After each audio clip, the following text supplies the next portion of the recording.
Welcome back, everyone. Welcome to another episode of Pixels Podcast. In today's podcast, we're going to be discussing the importance of diversifying your content online and how that can actually benefit you being an online content creator. Not only streaming, but an online content creator on multiple platforms. We are going to be once again joined by Karlec, who is going to give his take on diversifying your content, and I'm going to be giving you some examples of how diversifying my content online, including this podcast, has assisted my growth in my content creation career. So, without any further ado, we are going to go ahead and bring Karlec in. Both mine and Karlec's socials can be found in the description of wherever you're listening to this. And also, if you wouldn't mind, if you found this at all useful, please go ahead, like or heart or give it a rating. It really does help with pushing this through the algorithm. So we're going to go ahead, bring Karlec in. And as I said before, his information can be found in the descriptions. And if you have any further questions for us, please feel free to reach out. Karlec, welcome to the podcast. How are we doing today, brother? Not too bad. So today we're going to be discussing the importance of diversifying your content. Now, back when I first started streaming, I'm not sure if this was the same for you, but I thought that if I just streamed, that would be more than enough for me to kickstart my online content creation career. And clearly that hasn't worked. Yeah. And only in the last, probably I'd say year and a half, I've really honed in and started focusing on making content outside of going live for 2 hours, 3 times a week. 100%. When I started, because I started, 2012-ish, kind of as Twitch was just starting to grow. Back then, you could get away with just doing Twitch, but, you know, if you just didn't get that luck, and remember, Twitch and YouTube, all that at the end of the day is a bit of luck. You just weren't going to do it unless you branched out and did other things. And I'm fortunate enough that I've, over the years, as in the episode 2 of the podcast, I explained how I got a whole bunch of different things over the years for my stream. I've been able to use that to create different things for my channel. Yep, 100% agree. So yeah, as I said in the introduction, we're going to be getting into the importance of actually diversifying your content and possibly even giving you examples as to what you can do. So one of my biggest things in terms of diversifying your content is actually diversifying. So we'll jump into what some people do, which is, I guess, a good thing, and what some people do, which really actually hinders your growth. So one of the things that people do is when they think they're diversifying their content, when they live stream, they just rip that entire VOD off Twitch or wherever they're streaming from and upload it onto YouTube. They then call it a day to say, yep, that's me diversifying my content, that's me putting content online. But you completely miss a point, because you will not sit through, and I don't know why, but if you don't do this, you shouldn't expect others to as well. You're not going to sit through a 2 to 3 hour VOD when you can see a chat being interactive with a streamer.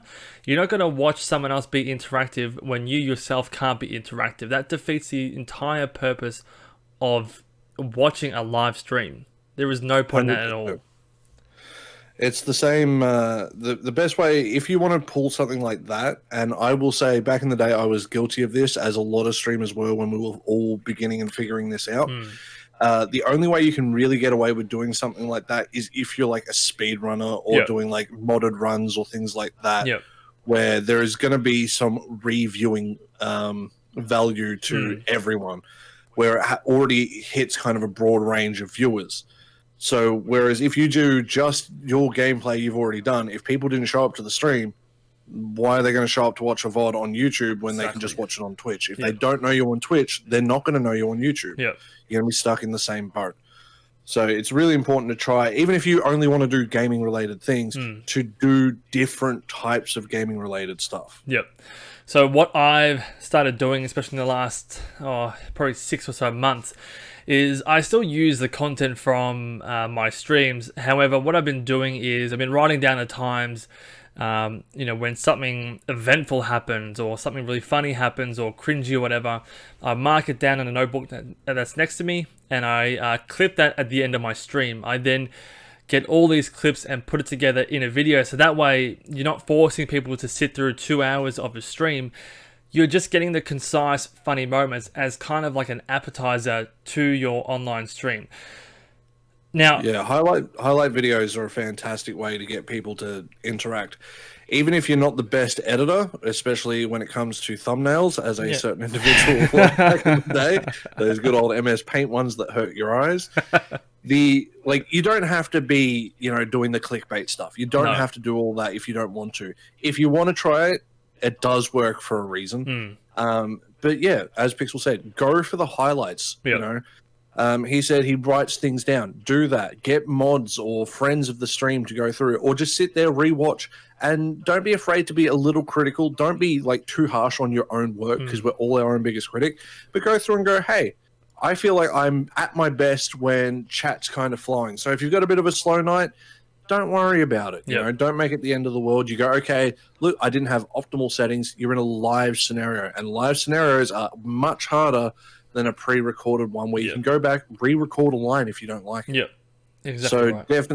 definitely go down the highlight route if you just want to stick solely to your gaming stuff. And something Pixel did, I did for Pixel at first, and then he started doing, is little meme edits and things like that. It can just spice it up a little bit for the average person who might only watch YouTube and the occasional stream. They might go, hey, I like this. I'm going to go from YouTube over to Twitch in order to watch them, so I can catch these moments live, and that way they get like kind of that inside joke, and it just makes it a little more funnier for the viewer. Anyone who's in Pixel stream, we all dunk on him. We love him, but we dunk on him like mad. And we do it because we've seen the absolute worst that stream can be, and we've seen it get to the point that it's at, and the fact that it's still growing, it's getting better every day. Granted, it's me telling him how to fix things, but it's the idea of, hey, my technicalities aren't the great. My sound quality isn't great. My, visuals aren't the best, or things like that, which you can refer to our previous podcast if you want to hear about some good ideas when it comes to that sort of stuff. But one thing I just to kind of, go with the whole circle jerk thing, to shout out for Pixel, is he has done a fantastic job of diversifying his content, especially when it comes to his YouTube stuff. One thing he has done is go mainly from gameplay into kind of doing almost gaming news. Especially, I always forget the name of it, that upcoming game you really like that got delayed. Kina. That's the one. Kina I'll Bridge of forget it Spirits. every friggin' time. That game will come out. I'll buy a collector's edition, and I'll still forget it. But that, what'd you get, 4,000 views on that video or some shit? It's pushing almost 8,000 views, I think, on that one. Oh, about 7,000 views, and then there's another one that I made for tip videos. It's up to its third wave now, and that one's cracked 9,000 views this week. And Pixel's by no means a big channel, and yes, in comparison to a lot of YouTube channels, that is jack shit. But remember, for a channel at the time, you would have had 100, maybe 110 if that. subs when you release that. Half of what you got now. That is 9,000 potential more subscribers. So diversifying the content really min-maxes kind of your potential. So the good thing that I've sort of noticed is, sort of going back to the point I was making before, when people say they're uploading content or trying to diversify, and they're just re-uploading things, re-uploading a stream or something like that. That's not diversifying. That's just sort of recycling. And look, recycling content, it's sure, whatever, it's okay. But for me, it's much more important if you actually repurpose it. So if you're doing 100%. These, clips and highlights, not only can you use those to put into an editing program and upload a highlight, a really quick appetizer for YouTube, but with Twitch's highlights, you can only highlight a maximum of 1 minute. Now, what else has a restriction on 1 minute? TikTok, Instagram, all these different social media platforms where you can upload these clips where you've edited them yourself, have up to 1 minute, and then now you're breaching out into Instagram and also TikTok. So now you're dealing with 2 other social media platforms, their algorithms, different audiences, different users. Again, repurposing the same footage or same type of video and reaching a whole new audience, multiple times in a day potentially. 100%. Another great thing that Pixel's done and is a big advocate for is the whole idea of restream. So this is something I would recommend doing, especially if you're starting out streaming or you're seeing a lot of stagnation in your growth. I don't do it personally because I'm a stubborn prick and I just stick to what I like. And I stream as a hobby. I'm not interested in growth. I am a very weird person when it comes to that stuff. Yep. If I want growth, I will put a lot of work in for it. And I've done that. Last year, I doubled in my follower count. Actually, I more than doubled in my follower count just from putting in that work, because I'm like, you know what, this year I want to hit this amount, and I hit every single goal, and I'm very happy about that. But you can diversify your content in more ways than one when it comes to just doing one thing. So, just ripping your stuff from Twitch and throwing it on YouTube, yes, it gives you a whole new potential audience. But keep in mind, when it's a live thing, you kind of lose out when you go to a VOD system. However, if you put it on like D Live, on best streaming platform Trovo, like Facebook, all that, you go to as many streaming services as you can. All of a sudden, you've got, not necessarily 5 times the audience, but 5 times the potential to get viewers, especially in a very competitive field after something of last year where we had, just record-breaking growth in the streaming field. Like Twitch effectively nearly doubled, if not doubled, in average viewership. And new viewers. And same thing with YouTube and Facebook. I mean, Facebook nearly tripled when it came to live streaming stuff. And a lot of this growth is driven because a lot of people are stuck at home. And some people, don't like the big dog. They don't like Twitch, and that's perfectly acceptable. I have my issue with Twitch, as we all do. And it's the same thing with people who hate YouTube or they hate Facebook. That's fine. But if you, as a streamer, are streaming to all these other sites, someone who's interested in live streaming who hates all these other companies might go, hey, I'll watch this person from Trovo or D Live, just a smaller place. So definitely try to find a way to make your reach as big as possible. And as Pixel said, take those clips you make from a stream, especially as long as you're not using DMCA music. For the love of God, be careful with that stuff. I don't care, but everyone else, be careful. So when you use those clips, you throw it on Instagram, Twitter, all that sort of stuff. That gives you the opportunity to advertise all of those platforms. So instead of just advertising one platform, you could be advertising 5, 6, 7 platforms in one go. So you're really making the content that you've created work for you. Not you working to make the content. No, 100% agree. And I do want to have a whole podcast dedicated to Restream, because if anyone has watched my videos, I hate the Twitch affiliate program, so that's a topic all in of itself. But look, you can repurpose your Twitch VODs, as we said before, but obviously repurposing it while you're live, sending it out to multiple platforms.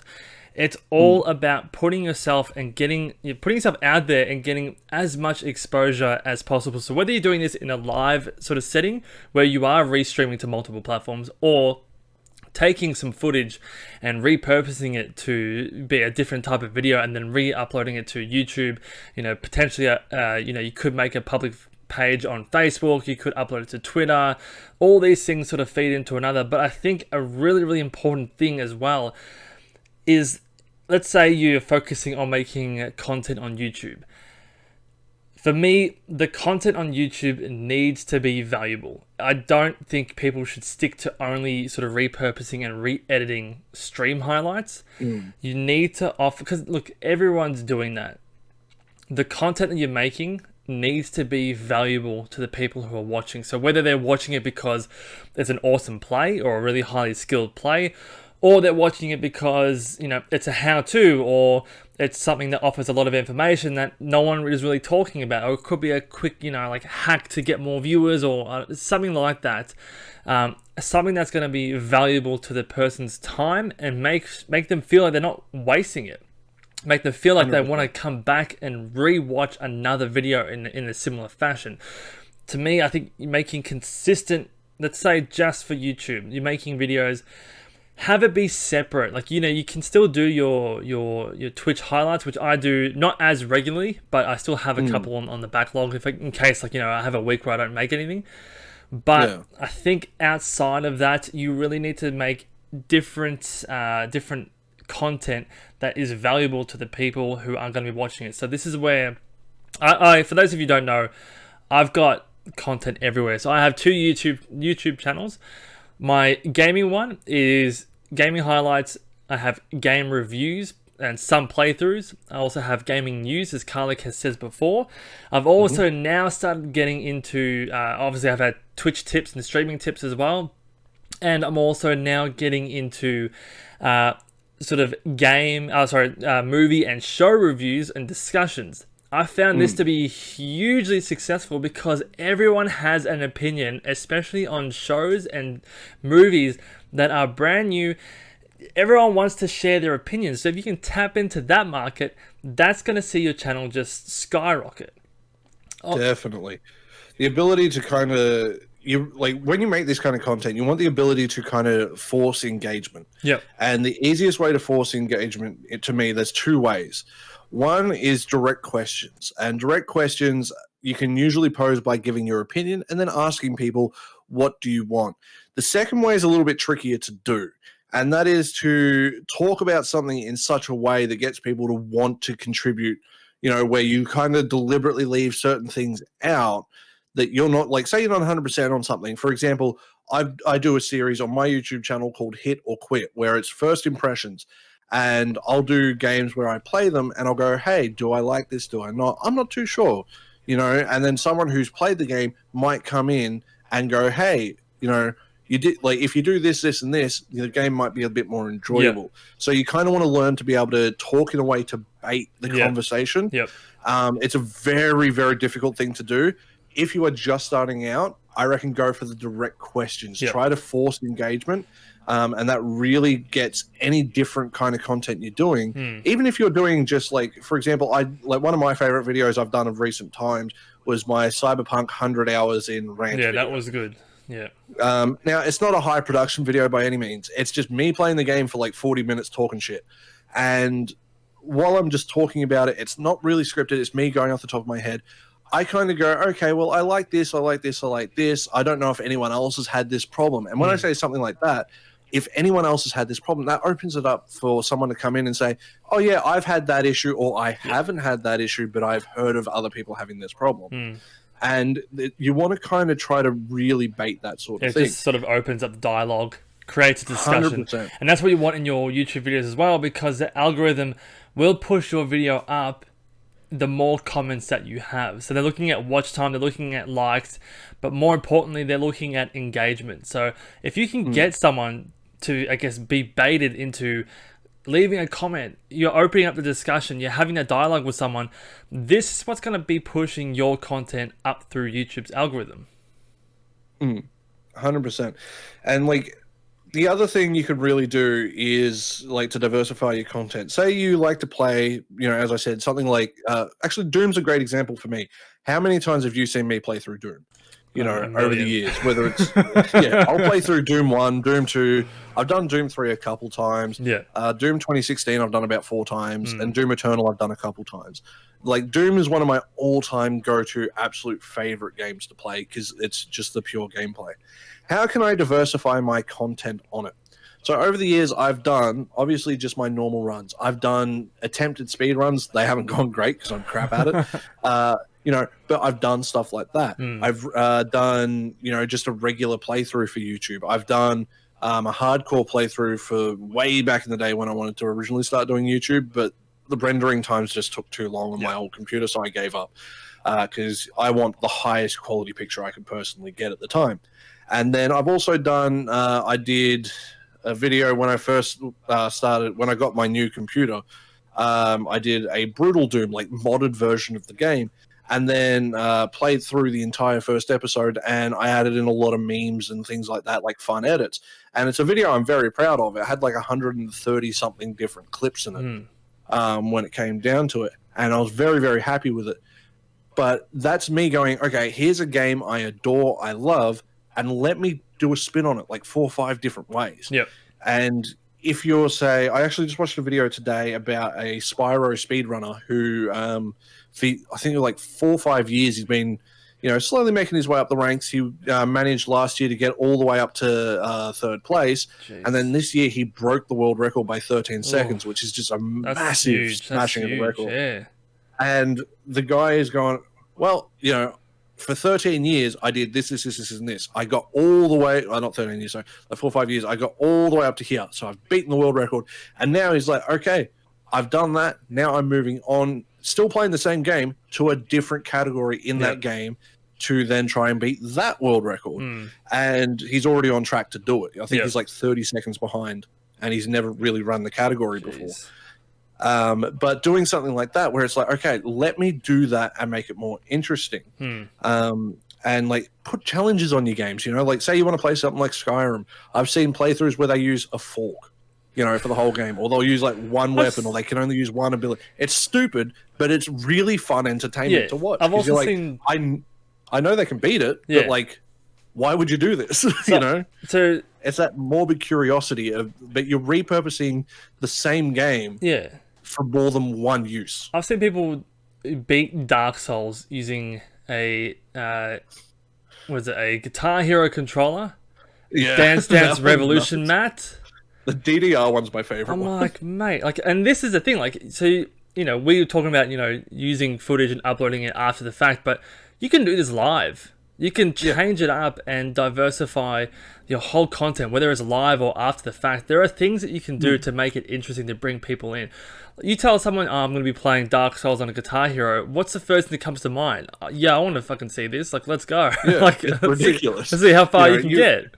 You really want to try to, find what you enjoy doing with what you enjoy doing. And that's a really dumb way of putting it. But like, as I said, me with Doom, I'll play it in a million different ways as a game that I love. Same thing with StarCraft. So back in the day when I started, I was a StarCraft exclusive streamer. And it's still pretty common to this day to be a game exclusive streamer, and maybe branch out on occasion. But back then, we used to do, and it still happens now, we do what we call viewer games. And the whole point is the viewers would tell you the build and you would have to do it. And it didn't, like, the whole point of running them is because you didn't care if you won or lost. The whole point was just to be stupid and get people involved. So depending on how you set your content out, you could really get people to be involved. So you might set up something like a timer where, say you're affiliate and they can use points, or if you just set up like a bot with channel points and things like that, people can pay to go, okay, this person can only use X weapon for so long. No stealth allowed unless like it's a stealth only section or something. Like do something to make the content more interesting instead of just a bog standard vanilla playthrough. Because if you're beginning and you're very shy, and a lot of people are when it comes to Twitch when you first start, as we all were, the best thing you can do is to like learn to talk to these people. And the easiest way to do it is to try and bait that conversation, whether it be through, silly things like they get to control the game, or, them picking a build for a certain game. If you're playing League of Legends, Valorant, whatever, they pick the characters, they pick, like, you're playing Rocket League, they pick the car you use, things like that. Like, you really want to make the most of what you are doing. 100%. And look, diversifying your content, we've been speaking mainly about gaming. You don't even have to stick to gaming. So for those who don't know, I've got a gaming YouTube. I've got a YouTube dedicated to flipping things for profit. I then have 2 Instagrams. So one's more of like a personal / gaming type thing. I'm still trying to figure that one out. There's also a flipping or my profit Instagram as well for my flipping sort of space. I then have a Discord for my Twitch and gaming side of things. I have a Discord for my flipping and reselling type thing. I have a Pokemon Go Discord just because as well. Because you're a nerd. But this is the thing, like, when it comes to diversifying content, and if you stream games, you can make things outside of the gaming space. So what actually happens for me now is that because I'm very sort of deep into the reselling community here in Australia, I'm getting resellers coming over to my gaming sort of side of life and streaming, and they're now watching me because they're saying, well, they've met me through the flipping reselling sort of side of things, and now they're bleeding into this other facet of my life where it is streaming and games. And most people like video games, so they have some kind of common interest in it. So once you start building these communities, whether it is or isn't in a gaming space, eventually you're going to get to a size where everything starts bleeding over. I think on my flipping Instagram, I'm about 750 Instagram followers just on that alone. Yeah, and I know to some people that won't sound very impressive, but considering you got to consider Pixel isn't huge into social media. No. He's a very private person generally, and you don't have to be super into it. No. But take your passions and use them to diversify your content. Yep. So as Pixel said, he does his flipping and stuff like that. And Pokemon Go, I wouldn't really say it's a passion, more of a hobby in that situation. But me with music, I stream me playing guitar. I'll do music lessons online. I do things like that. I'll try to teach people in streams and stuff. I've helped a few people learn while in the chat of a stream who's someone who's yeah, I'm just beginning guitar. You got any tips? And I basically go, okay, well, I love music. I love making music. Yep. Now, I will sit there and do that on occasion. Will I do every stream based on it? No. But basically every other stream is music because I want it to be. Now, will music get you a crap load of viewers? Let's be real, no. But it lets me do something I like and get potential followers from it. And get people in the chat. And then if I start writing a song on stream that I like, I can then use that to make a YouTube video, and then if people like my music, I've made music for other people's channels, intros and alerts and things in the past. You can then do that, which then lets you network. And the more you network, the bigger audience potential you have. And you can get people to put credits from where they got that music from. 100%. There's a million different ways in which you can diversify your content, but the most important takeaway is that you just need to do it. There is no sense in just turning on saying, yep. And this I was so guilty of this for the first couple of years of streaming. Turn it on thinking, cool, got my 3 to 4 days to streaming down, anytime now. Anytime I'm just going to start snowballing. But the more I got into diversifying my content and my numbers grew a lot more, the more I realized, holy shit, just turning on your stream is nowhere near enough for the 99.9% of people. It is not enough. You need to get onto YouTube because it is the second largest search engine in the world next to Google. If you want to look at a tutorial, most likely you go to YouTube. If you want to look at something funny or a video, you go to YouTube. So using these different social media websites to your advantage to put up content, whether it's gaming related or something else that you find interesting, it's all going to be to your benefit. Now, I wouldn't suggest you stretch yourself so thin. I would maybe suggest looking at a couple of different social media things, especially if you work full time and do other things outside of streaming, and you might be pretty time poor. Really, Mr. has a life over here. Yeah, but you really want to focus on a couple of things and just hone in and focus on those. Don't stretch yourself so thin where everything becomes unfocused and you're half-assing everything. So if you only have time to make a couple of YouTube videos or one YouTube video a week, make it a really, really good one. Make sure all your tags and your headings are very searchable, all that sort of stuff. But it's just a way to diversify and bring more people into your streaming space. 100%. I need to get that on a t-shirt at this point. I think that's my catchphrase. I keep saying 100%. But I would say another thing to keep in mind, don't be afraid to take some time to build up a backlog as well. Especially if you can only make one video a week. I know for me personally, I go through peaks and valleys with my mental health where the last few days I felt great. I've done something like 15 to 20 videos. I've just smashed them out. Back to back to back to back. Because they're not long. They don't take me too long to make. Again, that's why I bought such an over-the-top computer. It makes doing that stuff a lot quicker. And that's part of the reason why I did it, because I'm like, okay, I need to maximize the time that I do have where my brain will let me do what it is that I want. So if you can only do one video a week, maybe do one a fortnight, and then you could spend 2 weeks making like the best possible video. Yep. Go for quality over quantity. Yep. But remember to try and make it so, as we said before, try to make it so it hits more than just one kind of audience. Because you might do like, you know, say I do a video, like I did a video on why I love The Darkness 2. That video is for people who like The Darkness 2. That is not for anyone else. That video does not talk to anyone else. It might talk to people who are fans of mine, not that there's a hell of a lot of them, or just my friends. Yep. And anyone who knows me or is a fan of mine when it comes to streaming knows why I love that game already. Yep. So I wouldn't try to basically limit your content to being single use. The chef Elton Brown, he said I think he hates single use tools. He wants everything to be multi-use. And you've got to treat your content the same way, because that lets you diversify where you're going, what you're doing with it, you know, and just really force yourself to go, okay, let me make the most of what I've done. Yeah. Because say you only got time for a 2-hour stream once a week. If that's all you've got, go, okay, well, if that's all I've got no time to make videos, I've got no time for nothing else, or I've got like maybe, 40 minutes of spare time here or there, do your stream. And then, as Pixel said at the start, do little highlight videos. Yeah. Maybe talk about, hey, this is my experience with streaming. Do some vlogging with it. Really try some different things. Yeah. Don't be afraid to try different content because it might suck. Yeah. To me, I'm a terrible music writer because I take so long to write one song. And a lot of the songs I write are guitar-only tracks because that's the instrument that I'm proficient at.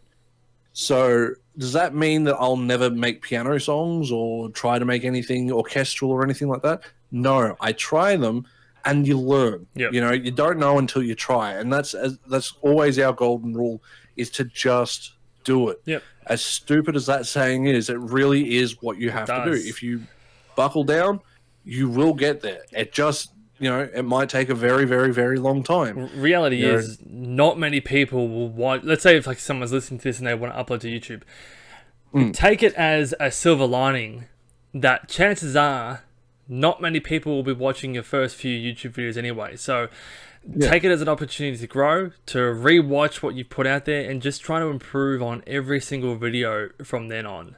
Improve the editing a little bit, the audio balancing, just anything you can. Each video you have to aim to try to make it a little bit better than the one beforehand, and don't pigeonhole yourself. If you only like gaming, try a different area, or if you only want to make gaming content, diversify that gaming content in some way where you're not just going to be a drop in the ocean of other similar gaming content. Yeah. Try to find your niche. Yep. Now, it's not easy to do, but try to find it. As I said, doing things like speed runs of your favorite games, even if you're not good at it, you'll get people who will come in. 90% of people, in my opinion, when it comes to Twitch, YouTube, and all that, are supportive. Yes, there's a lot of assholes out there, but the average viewer is more than likely to be there and be supportive, especially if you're trying something you're not great at. Because at the end of the day, when you're making this content, you're making it for free. Yep. The viewer understands that.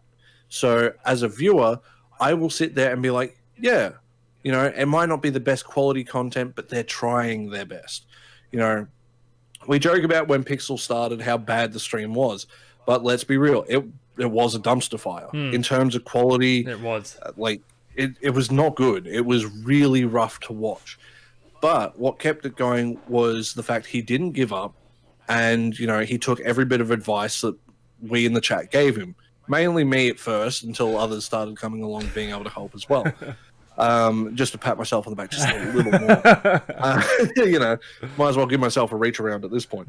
But fucking hell. But basically, the whole point is you really want to, don't be afraid to fall on your face. Yep. It's going to happen.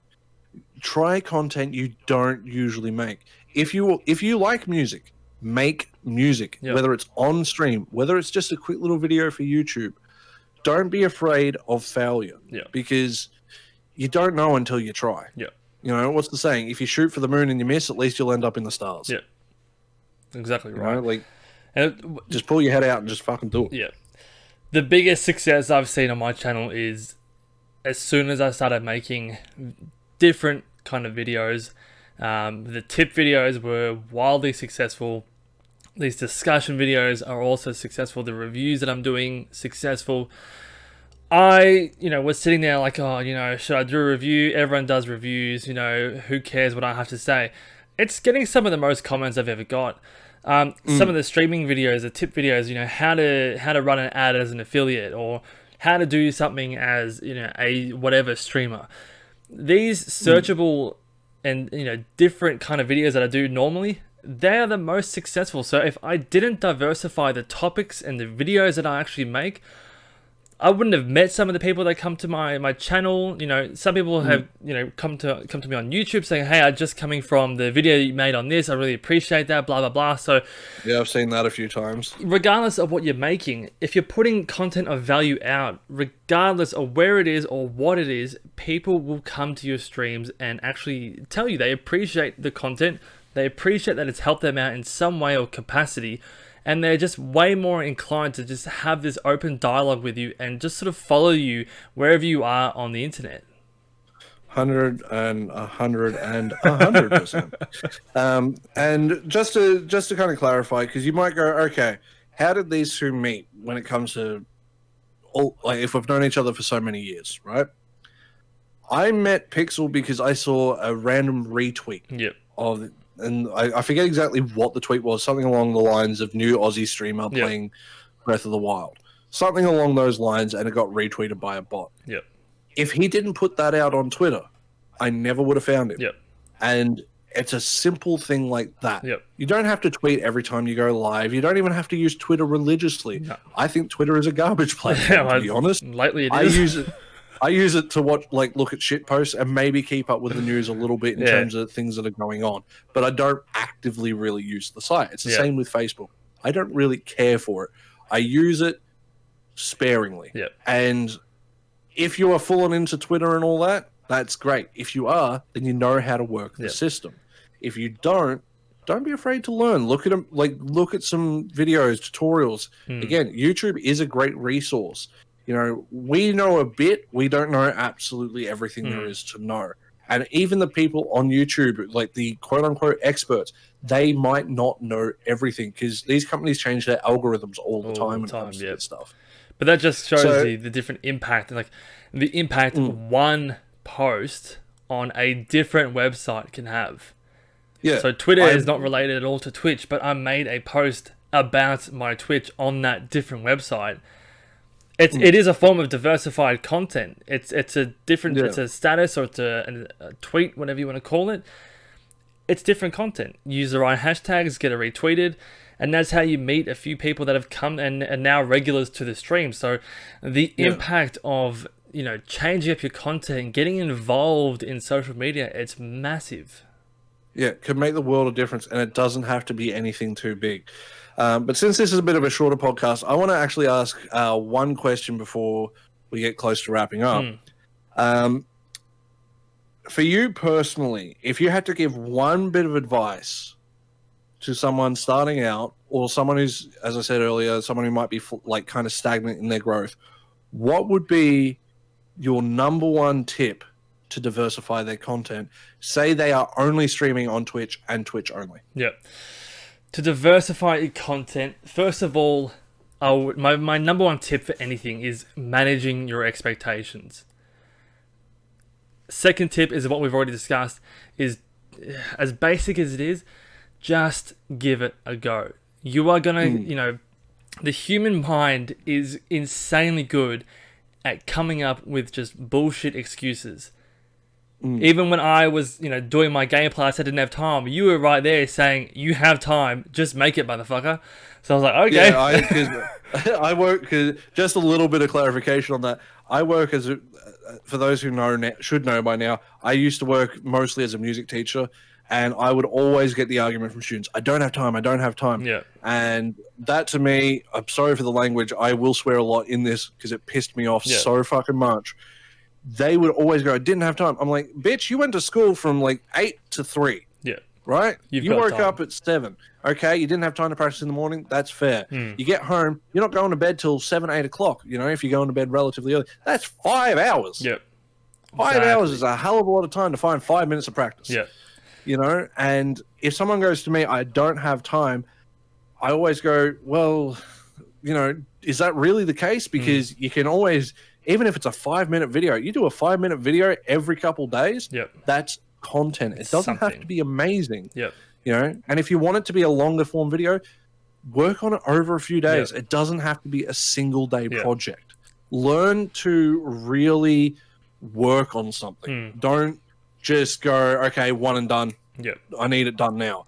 Learn to put some time into this stuff. 100%. As Pixel said, number one tip he has, manage expectations. Yep. You do that, it's the same with making a video. Don't go in with the idea, I'm going to have this ready immediately. Yep. Go in with the idea of, okay, I'll have this ready eventually. And that's the thing. Like, my 2 biggest tips is manage your expectations. You know, one video might blow up, who knows? But don't make it and upload it with the expectation that it will. Make it as good as you can. Upload it. See how people respond to it. See what people like and don't like about different videos. And going into the second tip there, just do it. If you have an idea for content, start working on it as soon as that idea comes in, and get to it before the excuses come flooding in. Because I guarantee you, there have been so many things that I'm like, oh yeah, this will be good, and then I'm like, talk myself out of it. You're almost like that with the podcast. Exactly, yeah. You know, you're like, I don't know. I'm like, no, let's just do it. Let's go. Let's do it right now. I've been wanting to do one for a while, but I haven't really got anyone else to do it with. Yeah. So let's just do it. Yeah, and that's the thing. So No more excuses. that'd be my, I guess, one and a half tips. What about you before we wrap up? Mine is very similar to the manage expectations. Set realistic goals. Do not, something Pixel said earlier, do not stretch yourself thin. Go, okay, you know, I want to diversify my content. I do, you know, flipping. You know, I'm passionate about flipping.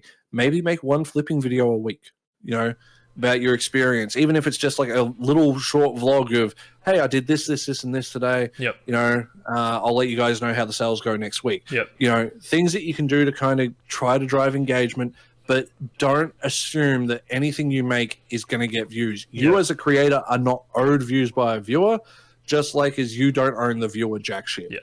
You know, it's a mutual understanding. I make the content, you enjoy the content. Yep. If you don't enjoy it, don't watch it. Simple as that.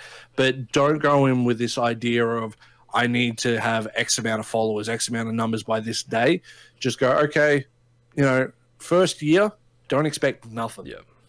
Like, literally expect nothing. I think in my first year, I was lucky to hit maybe 40 followers. Yeah. Like, jack shit. And then mine gradually grew. Now, my stream is still very tiny. Like, very tiny. Yours is almost double the size of mine. And yours is still classified as a tiny stream. Yeah. But we both have a lot of regulars that come in. And more regulars than people who might even have 3,000-4,000 followers. Because we have built the engagement, and that's the difference. Yeah, that's the thing. Everyone runs their own race at different speeds. Before we wrap up, I want to give a quick example of how, I guess, with my reselling, how diversifying my content across multiple platforms actually feeds into one another. So I'll go out, make a video about things that I've bought to sell for a profit. That's a video in itself. Yep. Once I then go and want to go ahead and sell those items, I then make an Instagram post to say, here's what I bought it for, here's what I sold it for, here's the entire profit. I then jump back into video making and saying, okay, let's make a what sold video. So now from one item, I've got one video from a haul, one Instagram post from it selling and the profits, and then I get another video as to what it actually sold and discussing that with a group of other things that sold. So out of one item, you can get 3 pieces of content out of that. And you could drag that out for more if you really wanted. You could do like, you know, make posts about, okay, how many, like, do a post about what I got today, or you know, you could do like Instagram stories about your travels while you're out. So hunting for things. So I do that as well. So when I'm in Instagram, I do it while I'm in the car, not driving, obviously. But these are things that these are things on the record, not driving. But these are things that you can. There's so many ways to diversify your content and have it feed into one another, where it basically just becomes a cycle where one thing feeds into another, which feeds into another, feeds into another, and then before you know it, you're just operating like a well-oiled machine, and you're just pumping out content left, right, and center. And what you thought would have taken hours or days could take less than an hour. Making a thumbnail was so daunting to me, but now I get it done in about 10 minutes, and they actually look half decent now. I mean, if you spend an hour making those paint ones, I think you deserve to be shot. But that's the thing, like it's so easy to diversify content, but especially now that we're moving more into an online world, it is so much more important to actually diversify and cover as many grounds as you can, whilst also offering content of value and content that is a high quality. Only put out what you would be willing to watch yourself. That's another golden rule for me. Yeah, definitely. So try to make your content work for you. Because if you do that, you'll be able to use it for more than one thing. Exactly. Yep. All right, cool. Well, I think that's the end of this podcast.